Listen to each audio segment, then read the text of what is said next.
15ই August দেশ জুড়ে স্বাধীনতা দিবস পালনের পর নদিয়ার শান্তিপুরে যেন আরও একবার স্বাধীনতার উৎসব পালিত হচ্ছে।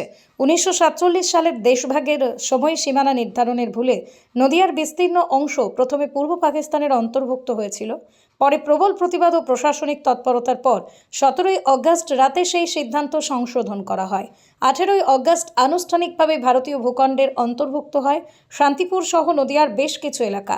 সেই ঐতিহাসিক ঘটনাকে স্মরণ করে আজও শান্তিপুরে 18ই অগস্ট বিশেষ মর্যাদায় পালিত হয় স্বাধীনতার দিবস। এই ইতিহাসকে সামনে রেখে মঙ্গলবার শান্তিপুর ডাকঘর মোড়ে সাড়ম্বরে পালিত হয় ভারত ভুক্তি দিবস। জাতীয় পতাকা উত্তোলনের পাশাপাশি স্বাধীনতার সেই সংগ্রামী অধ্যায় স্মরণ করেন উপস্থিত মানুষজন। দেশভাগের সময় অনিশ্চয়তার মধ্যে থাকা নদিয়ার মানুষের আবেগ, প্রতিবাদ এবং শেষ পর্যন্ত ভারতের অন্তর্ভুক্তির ঘটনাই ছিল অনুষ্ঠানের মূল বিষয়। ঐতিহাসিক তথ্য অনুযায়ী 15ই অগস্টের পরও নদিয়ার কিছু অঞ্চল নিয়ে ভারত পাকিস্তানের সীমানা নিয়ে অনিশ্চয়তা তৈরি হয়েছিল। 17ই অগস্ট নতুন ঘোষণা আসার পর পরিস্থিতির পরিবর্তন ঘটে এবং পরদিন শান্তিপুর সহ সংশ্লিষ্ট এলাকায় তেরাঙ্গা উত্তোলন করা হয়। তাই 18ই অগস্ট শান্তিপুরবাসীর কাছে শুধু একটা তারিখ নয়, বরং নিজেদের মাটি ভারতের সঙ্গে যুক্ত হওয়ার ঐতিহাসিক স্মৃতি। প্রজন্মের পর প্রজন্ম সেই ইতিহাসকে বাঁচিয়ে রাখতেই প্রতি বছর এই দিনে জাতীয় পতাকা তুলে শ্রদ্ধা জানানো হয়। শুধু শান্তিপুর নয়, নদিয়ার অনেক জায়গাতেই আজকে পতাকা ওঠে।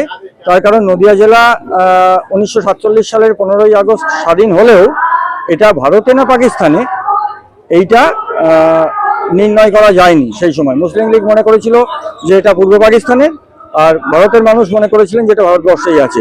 সেই কারণে স্বাধীনতা এসে গেছিল, তাই স্বাধীনতা দিবস নিয়ে কোনো প্রশ্ন নেই। কিন্তু তারপরে দুদিন পরে এটা ভারতভুক্ত হয়েছিল, অর্থাৎ ভারতের অবিচ্ছেদ্য অংশ এটা জানা গিয়েছিল। সেই কারণে এটা ভারত ভুক্তি দিবস, এটা কিন্তু কোনো স্বাধীনতা দিবস নয়। সীমানার প্রথম আন্দোলনটা কারা করেছিলেন, মানে এই যে জানতে পারলেন আপনারা? আন্দোলন কিছু হয়নি, এটা কথা হয়েছিল।